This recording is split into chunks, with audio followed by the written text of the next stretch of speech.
everything worked out, then we are sharing our screen right now. So again, thank you to Star for having us here today. And as mentioned, we'll be talking about reading and writing strategies for kids with autism. Briefly, we only have a short amount of time with you all today, but we're going to be talking about what autism is within the context of school-age academic learning. Alyssa's going to talk specifically about reading. I'm going to talk about writing, and then we're going to offer some key takeaways and some other resources as well. So in general, when we're thinking about kids with autism in school settings, we often think about the core challenges that our kids face when navigating the different in-school activities. So when we think about, say, how kids use their cognitive skills to navigate between different tasks, how they plan for different tasks, how they think about different tasks, as well as how they try to go between different tasks. But another key component, especially in the classroom context and within learning in general, is how we use our social skills to facilitate that learning. So thinking about peer groups, thinking about peer collaboration, and thinking about even those interactions between the child and the child and the teacher, or the child and the parent within the context we'll talk about, as well as behaviors. So when we think about all the different behaviors we're trying to regulate when we try to do different academic tasks, as well as the difficulty often if we're trying to do a task that we're not interested in. So all of this comes together across different skill areas, but we're going to focus on two that really permeate a lot of different content areas in the classroom, those being reading and writing. As I mentioned, Alyssa is going to start us off and talk about reading. Hi, everyone. So again, just as a reminder, my name is Alyssa Henry, and so I'm going to talk about the reading portion of today's discussion on reading and writing. And I think an important way to sort of frame what I'm going to be talking about today is to talk about what's known as the simple view of reading. And this is just a model to help us understand what reading comprehension is. So how do we understand what we're reading? And one piece of that is decoding. So can you read the words that are printed on a page, which of course is incredibly important in reading comprehension. But then there's also this other piece, which is language comprehension. So do you understand if somebody is telling you a story, can you access what they're saying? Do you have the oral language skills, the narrative skills, in order to be able to understand and make sense of what they're saying? And so for today, I'm going to be focusing mostly on this language comprehension piece. That's not to say that decoding isn't incredibly important. But we do know that a lot of our children with autism really struggle with this language comprehension piece. And so it's important to talk about the ways that we can target it. And also it's important to, it's pretty easy to come up with strategies at home to help with that.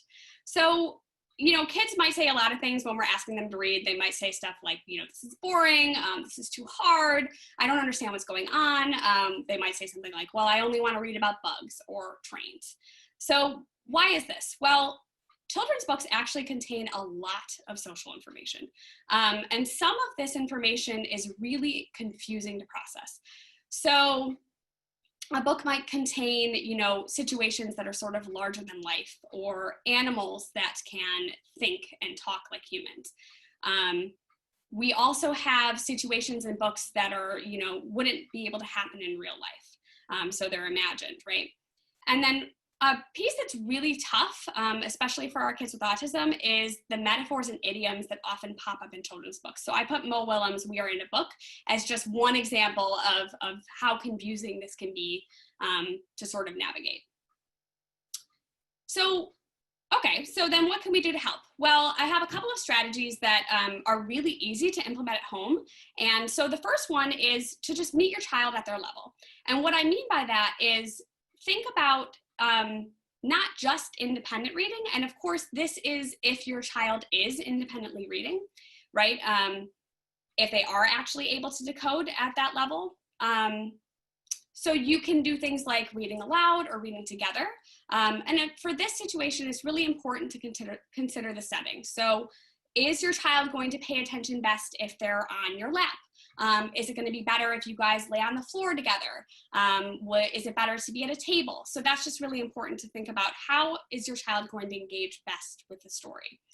And then also, it's really helpful if you scan the book ahead of time to look for any tricky vocabulary words, any of those advanced concepts that I just mentioned that you might have to spend some time navigating with your child. And then also to slowly build difficulty over time. And when we think about difficulty with reading, we often think about that decoding piece, right? Is this book at my child's reading level? But it's also true of that language comprehension piece. Is this book, is my child able to access this book? Do they have the language skills? Do they understand the concepts? And if they don't, you can start at that easier level and then slowly build difficulty over time. And another thing that's really important is allowing choice. So allowing your child to choose his or her own reading material. Libraries and bookstores are really great ways to do this. Of course, to just let your child sort of roam around and find something that they're interested in.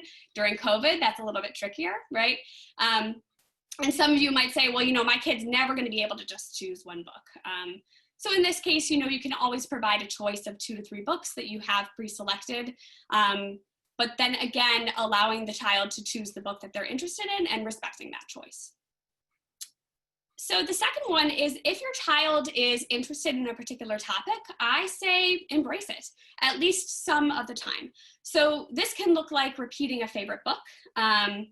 And, a lot of times we might say, well, I really want my child to be interested in sort of a vast array of books. And that's true, but repeating a favorite book can be really helpful because it's going to be easier for your child to remember the characters that are in that book, the setting, sort of what happens in that book. And this will allow you to try out any new reading strategies that you're trying to work with. So, those comprehension strategies, in sort of a safe way, and it will also allow you to have more conversations about what's going on in that book. This also allows for turn taking, so you read a page and I read a page because the child is so familiar with the story. A lot of times I hear things like, well, I'm just afraid that my child is just sort of looking at the pictures and they're not really understanding what's going on. And while just looking at the pictures probably isn't helping that decoding piece, it probably is helping that narrative comprehension, that language comprehension piece. And so some of the time this really is okay because your child is building important comprehension skills through just looking at the pictures. And that's a good starting place to build on. And this is a really important thing. These last 2 pieces are, so how do I get my kid interested in books that they don't really want to read? Well, book series are a really helpful way to do this. If you find a good book series, that's going to be, a magic tool. And then they're going to be interested in continuing on in the series and in engaging with those characters again and again. And also, again, if your child has an interest in something, typically this is going to fall more in the realm of like an informational book or a nonfiction book, but there are fictional texts that we can find that are going to have some of those interests. So for example, if your child is interested in something like cars or space, these are just some examples of some narrative text where we can be using those important comprehension strategies in fictional texts. And then you can also have your child be reading those nonfiction or informational texts that they might be more interested in. So you're just sort of trading on and off. Okay, so then another really important piece is background knowledge. So background knowledge is what you know about the world. And this is really important for books where you might be unfamiliar about the topic or the culture of the characters in the story or the historical context of the book. It's really important that we have that background knowledge before we're reading. And there are really easy and fun ways to help build and then activate this background knowledge. Easy nonfiction, so informational texts that have a lot of pictures. Children's magazines are a really good way to build background knowledge, like Zoo Books or National Geographic for Kids, things like that. YouTube videos, of course, vet them ahead of time, but they often have short little videos on animals or historical events. And children's books or chapter books that are about another time, so have some sort of historical context that might be unfamiliar. A lot of times those stories will also have author's notes, pictures, maps, or recipes that you can use to help build background knowledge. So, if you're reading Little House on the Prairie, you will be able to see Laura Ingalls Wilder's molasses cookies recipe, and you can make a day out of it, right? You can make those cookies, and then you can connect to the story in that way while also building background knowledge. So a lot of times, this is used quite often to sort of build background knowledge, picture walks. All a picture walk is just sort of flipping through the pages of a story prior to reading it. And, you know, it's gonna do a good job of finding out the information that you need to build that background knowledge, but it's also going to make reading that story a little bit boring because you've already gone through it one time. So I try to encourage parents and teachers to sort of stay away from picture walks. And I also encourage you to be cautious about using tools that are more traditionally associated with schools. So something like a KWL chart. So a KWL chart is what we know about the book, what we want to know about the book, and then after reading, what we've learned about the book. So there's a lot of really great graphic organizers out there that if you Google resources for children with autism reading, you're going to find a lot of graphic organizers that you can download. But I just encourage you to be cautious about using them in isolation, mostly because, if you're at home, it's a really great opportunity to do some activities or some research in an interesting way to build that background knowledge, as opposed to just using those tools in isolation. And when we're thinking about our children with autism, we also want to consider social background knowledge. This is something that we don't think about too often, but it's really important. Children's books actually include a lot of social situations. So, if the story is involving a fight between friends, or a child whose parent told them to do something and they disobeyed. You need to have a lot of social knowledge in navigating those situations and in understanding what happens between the characters in the story. So in order to build that background knowledge, the best way to do it is to find real life examples. So, have you ever been mad at your little sister about something? When was the time that you blah, blah, blah? If you have a child who says something like, well, that's never happened to me, then you can always make connections to other movies or TV shows, like, oh, well, remember when Nemo was scared without his dad? Maybe this character is scared about something, and make a connection that way. And then there's also books, many, many, many children's books that talk about feelings or emotions. Here are just a couple of them that focus on particular emotions. And then there are also texts that just talk about feelings in general. So identifying emotions and things like that. So these are really great books just to read in general, but they're also really good when we're thinking about building that social background knowledge and that emotional background knowledge. And the last strategy is probably the most important one. And this is the idea of modeling. So the best way to help your child become a good reader or know what a good reader looks like is to show them. So Matt's going to talk about this a little bit more later, but this idea of I do, we do, and then you do. So first thing, we want to model what we do when we're reading a book, and then we will help our child do it together. And then finally, we hope that the child is able to do it on their own. So this means there are different strategies that we can use when we're thinking about modeling. So making connections to your own life, we can do this through think-aloud modeling, which just means that you're talking out loud as you're reading the story. So you can say something like, oh, I can think of a time when I had a bad day, just like Alexander. Or you could make a prediction about what you think is going to happen next. Oh, I bet his parents won't be happy about him sneaking candy when they said no. I think that he's going to get in trouble. And then you can start the conversation that way.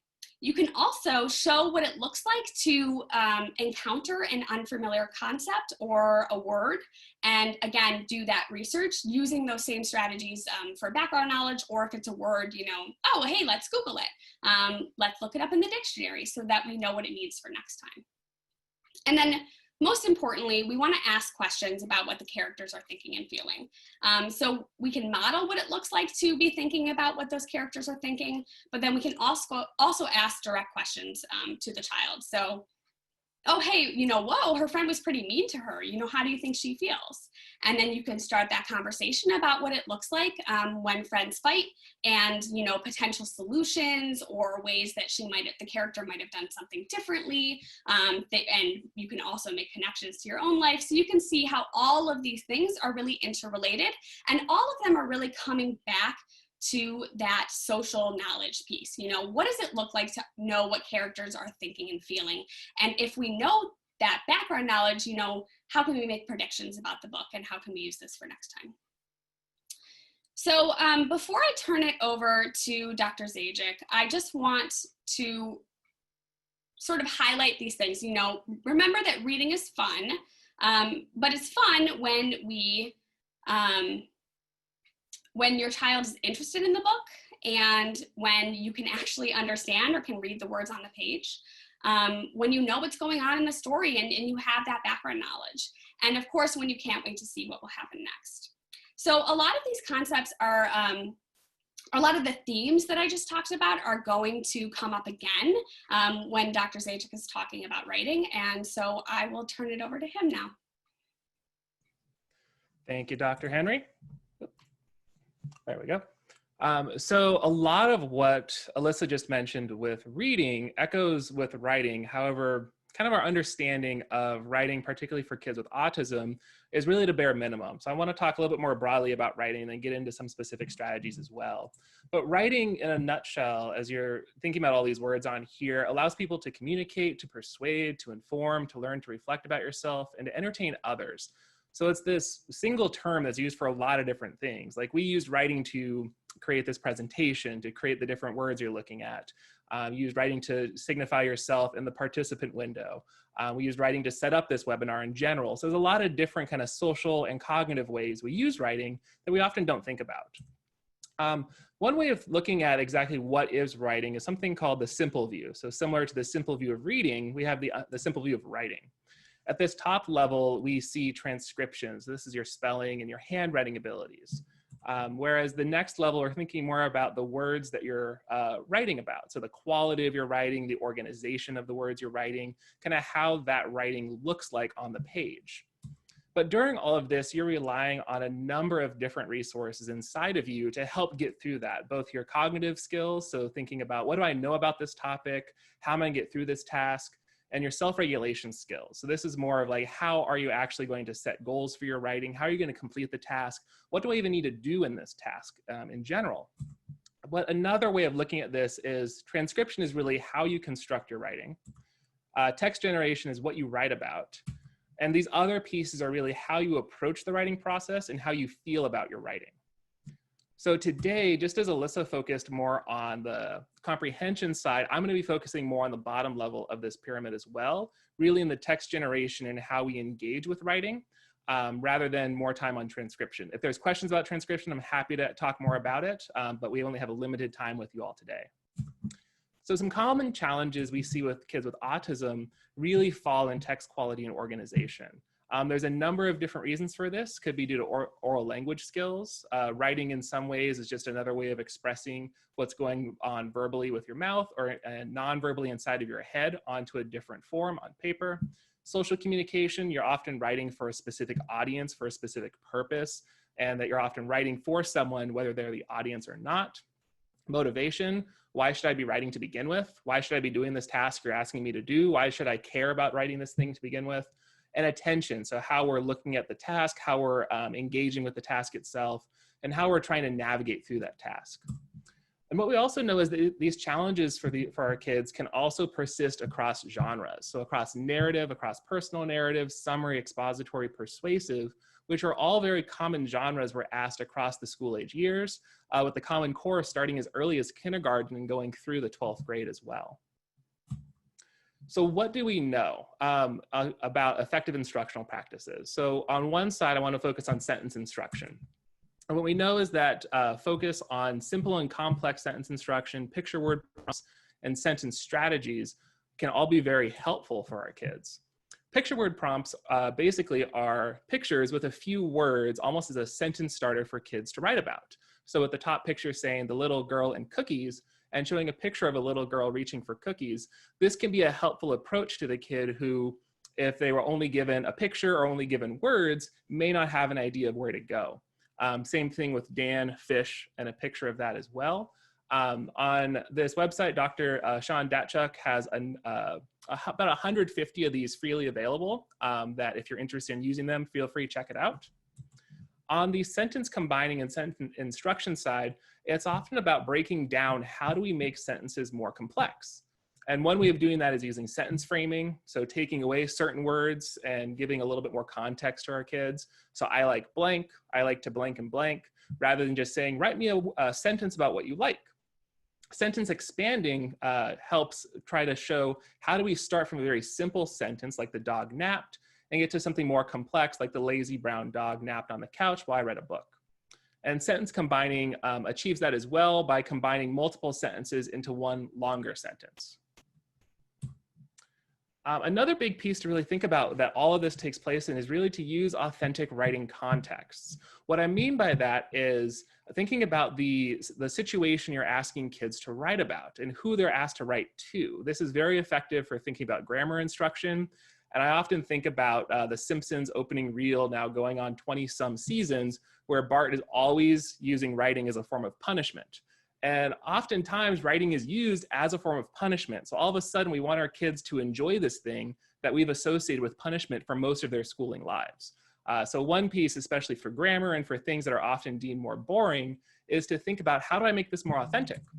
And again, authentic means a real world context or a purpose rather than just, I want you to do something for me.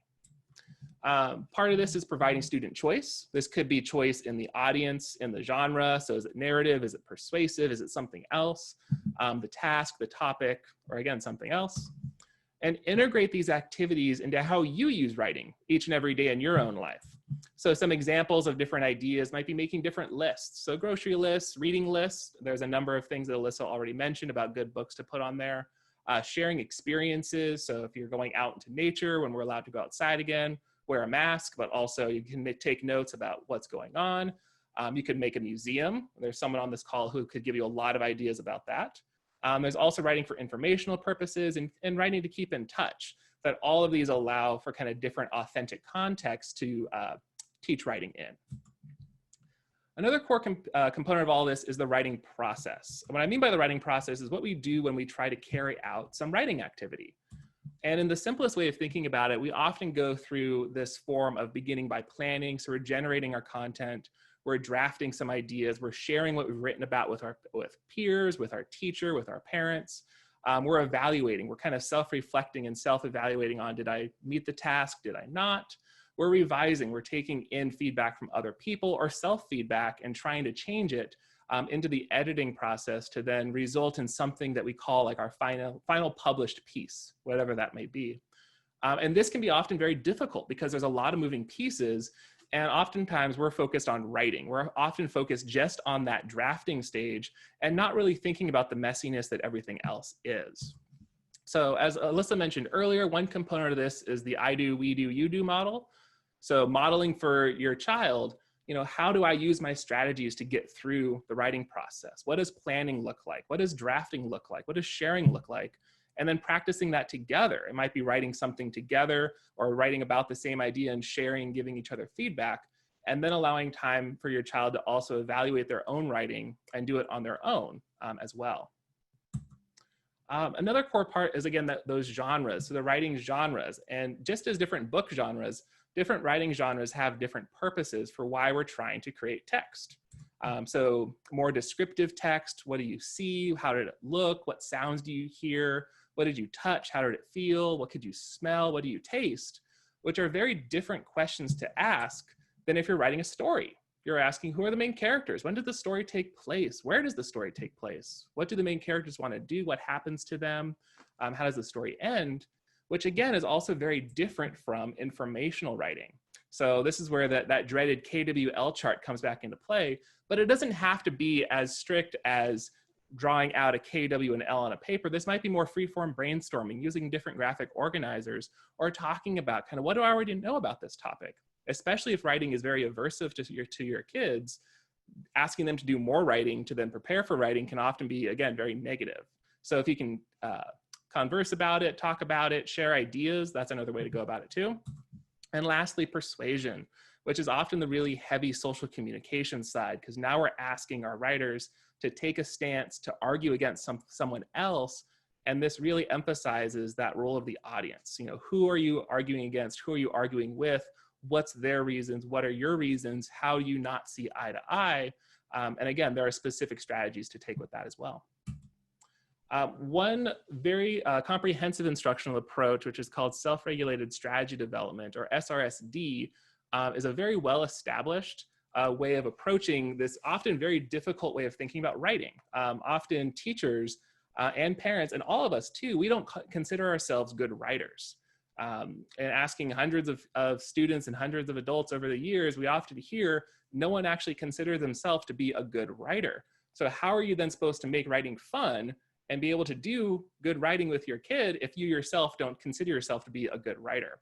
So SRSD is one approach to doing that, because they have different mnemonic charts that try to show what are the different things you need to go through for different writing activities.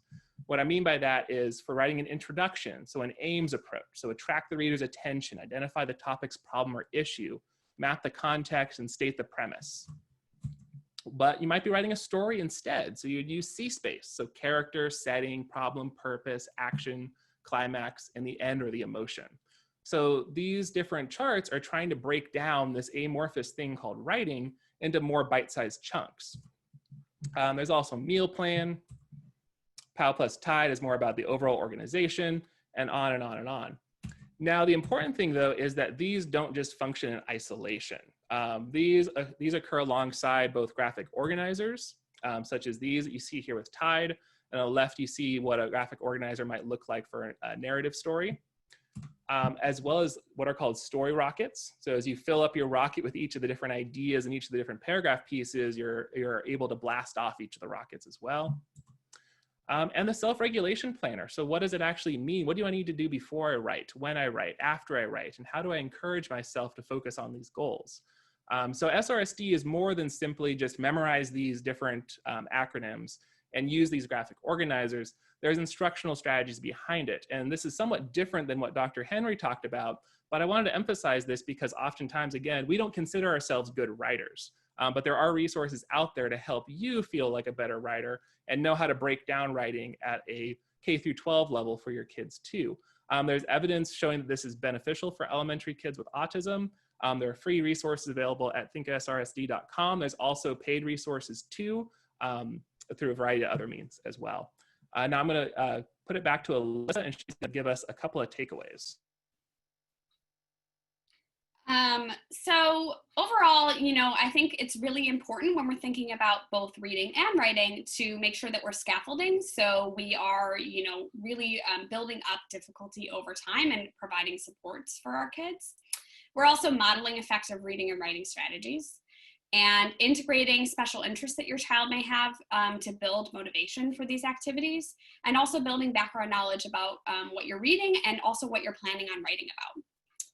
And of course, the most important thing is to make sure that you are using effective evidence-based strategies and resources and tools that are available to support you. So a couple of those resources are listed here. So we have Bookshare Time and Epic are both places where you can go to find picture books that suit your goals. Bookshare Time allows you to sort them based on language goals or social goals like narrative versus expository, things like that. And Friends on the Block is a really good resource. It's researcher developed, it's developed for children with disabilities, and it includes comprehension resources, but it also includes decoding resources. And on the writing side, on the left hand, we see Handwriting Heroes and Learning Without Tears. Both of them are at cost, so they're not free resources, but they're both research-based approaches to helping kids who struggle with handwriting difficulties. As you can see, Handwriting Heroes really relies on grouping into different categories and basing it off of these different animated characters that kids really like. Another resource as well as 826 National. They have a whole bunch of free resources for parents and teachers about getting kids involved with writing using technology, as well as other pieces too. I wanted to share the IES, the Institute of Education Sciences, has 2 practice guides that are The actual ones are quite lengthy, but they have very, very short, easy to get through, like 7-page summaries that highlight what do we know about good writing instruction, and there's similar things with good reading too. I think a key takeaway message here is we're talking about both parents and teachers. We are not saying that parents should emulate and be a new writing or reading teacher with their kid, but at the same time, there's a lot of strategies that parents can use that really emulate what we know about good reading and writing development for kids with learning disabilities and for kids with developmental disabilities like autism. And the last one as well is Reading Rockets, which is just a very rich resource of both reading and writing development for parents. You could get lost in the resources on there for hours and hours at any time. With that, we want to say thank you. Both of our emails are here, as well as the email for the research group as well. And especially if we don't get to your question today, please feel free to drop us an email. Awesome. Thank you so much, Matt and Alyssa. That was really informative and interesting presentation.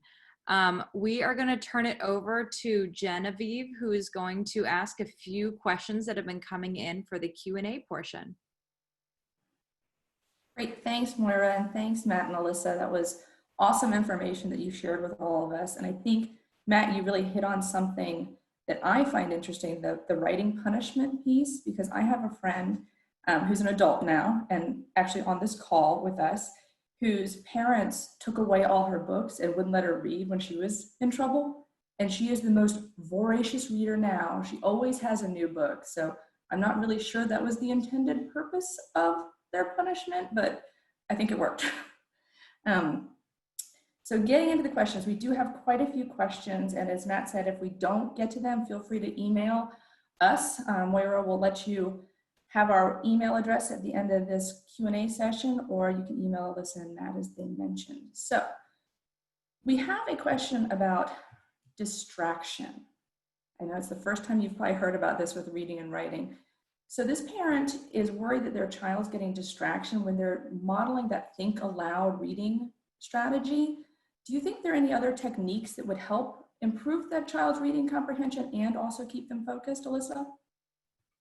Yeah, so this is something that comes up a lot. The first thing that I want to say is that there's a lot of research that shows that think aloud modeling during reading is just as effective as before and after reading. So we know that it shouldn't be distracting your kid. However, the reality is that, when you're stopping the story to have a conversation about something, a child might be like, hey, that's fine, I just want to keep going. So there's a lot of ways that you can sort of work with that. The first thing is you can just keep your questions to before and after reading. So if you are doing that, then I recommend that you're reading the story ahead of time so that you can really target those important concepts before reading, and then just come back around to them after reading. And if you are doing that, just make sure that you're not overloading your child with information. So you're not asking them to remember too many things. 1 or 2 ideas is a really good way to go about that. And so then that'll help keep your child from being distracted. And again, if you are doing that, then I recommend that you read the story a couple of times so that each time you're able to target a new comprehension strategy. Great, thanks, Alyssa. So I'm gonna give this one to Matt to start, and maybe you can fill in the reading portion if he doesn't get to that. So we have a teacher who is participating today, and they work with older middle or high school students with severe autism. What do you think would be the biggest bang for their time in working with reading and writing for that population? Should they work on sight words or community-based logos prints? What do you think? Sure. I want to speak briefly about that engagement piece too with the last question too, because I think to echo exactly what Alyssa said, and a lot of the graphic organizers and kind of the lists that I had shared too, a lot of that can help try to make this very amorphous, writing process more explicit and help see where is that difficulty happening. Is it, say, happening organizing at the paragraph level, at the sentence level? Is the child able to tell you an excellent story verbally? And is it actually putting it into written words where the difficult part is? For many kids, that is the case, where they can tell you a beautiful story out loud. And as soon as they try to kind of slow their thinking down and write it out, a lot of the other transcription processes and other cognitive processes just go haywire. I think we've all also felt that feeling at certain times too, and whenever we're trying to learn how to write. So breaking it down further, thinking about, what's the task at hand, and also using pictures. You can easily write about pictures. You can break down the writing portion to something more visual and something more concrete if it's remaining too abstract as well, which has also been shown to be helpful for kids with autism, whose difficulties fall more at the text generation level and not at the, say, the sentence construction or the transcription or handwriting levels as well.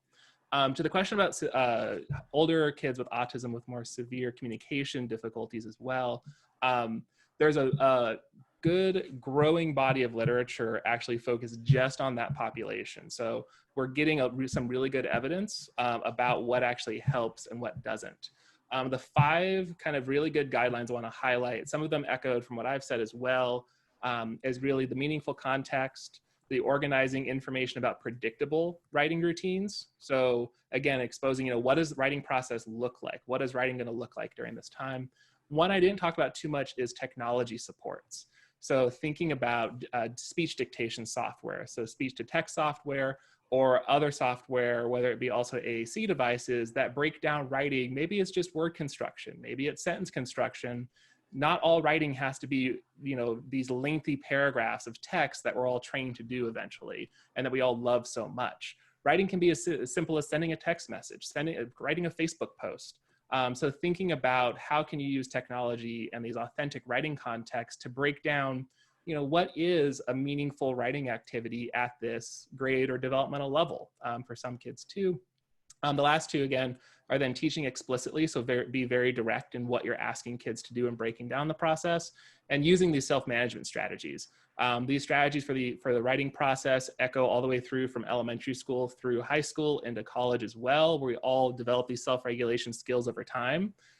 They just get more advanced and they change, particularly for a lot of kids.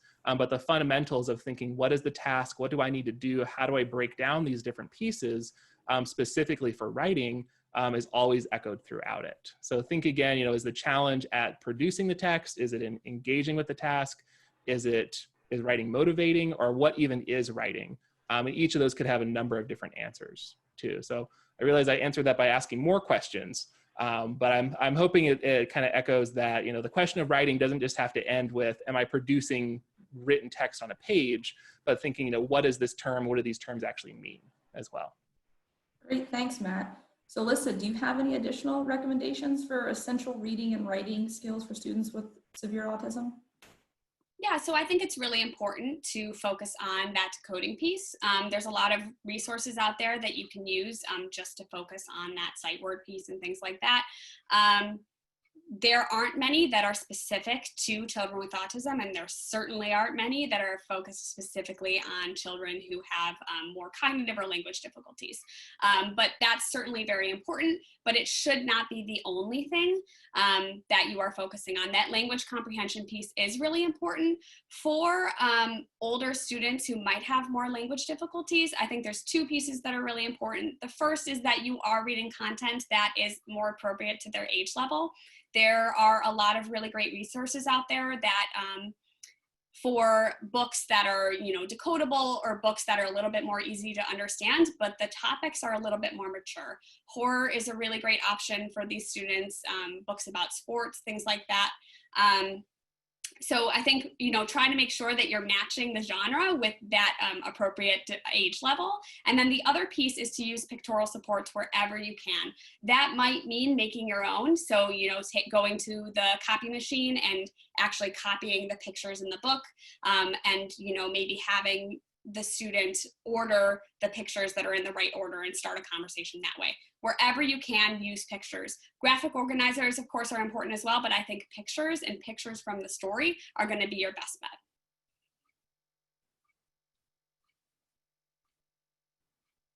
Sorry, you bring up a great point, Alyssa, and there are tons of resources for visuals and picture supports on Autism Drive. We've added a lot of those on there. I'm going to throw the next question at Matt. Are you ready? Okay, so a parent would really like to know how they can implement this self-regulated strategy development in this remote learning scenario that many of us are faced with right now. And I can echo that as a writing researcher and someone who loves talking about writing, is I would love to know that as well. From what I know within the current context, and there's a big push right now looking empirically at what do we know about evidence for telehealth and remote learning, particularly in writing, is the strategies transcend, you don't need to be next to someone to give feedback on their writing. All teachers here would know that, going through numerous credential programs. Parents will know that as well. It's really thinking about how do we flexibly use these strategies across different platforms. A lot of writing, again, happens today in Word documents and Google documents. You can still use modeled text through Google Docs, through Word docs. You can annotate them. You could draw pictures on them. Any of the strategies really talked about can be implemented in these remote situations, partially because writing can be a very solitary activity that it can be difficult then to really tease out, what is the difficulty, what's the challenge happening. But when it comes to the instructional piece, a lot of the graphic organizers, a lot of the skills and kind of the mnemonics, particularly for SRSD, but also a lot of the handwriting heroes and handwriting skill development too, can all occur whether it be on the computer as well as on, say, an iPad too. There are styluses that you can get that you would be able to draw on the iPad too to emulate kind of handwriting practice. So it's a new context. I also think that it's a little bit different asking about remote learning now versus the remote learning when we're not in a pandemic, which I think is a little bit different of a context too, in thinking about instructional resources, parent resources, and how we think about education. But to that extent, I think we will probably start seeing a lot of good resources coming out. And to echo Autism Drive, Alyssa and I are going to do a better job in putting as many of the resources we've talked about onto Autism Drive too. And you have our emails as well. We'll post them in the chat too, that if there's something we said or a specific resource you're trying to find, we are more than happy to talk more about it too. Great, thanks, Matt. Okay, so I think we have time for one more question. So I'm going to throw this one at you, Alyssa. So because of this remote learning thing, a lot of us are faced with screen time and the differences between reading on a book, reading on an iPad, reading on our phones that are attached to us. Is there a difference for young kids, and what is your recommendation? That's a really great question. There's actually an article that just came out in ADLI, Autism and Developmental Language Impairments Journal. So I encourage you to read that article if you can. Basically, what they found is that there wasn't much of a difference between ebooks and paper books in terms of engagement, but there was a slight edge on paper books.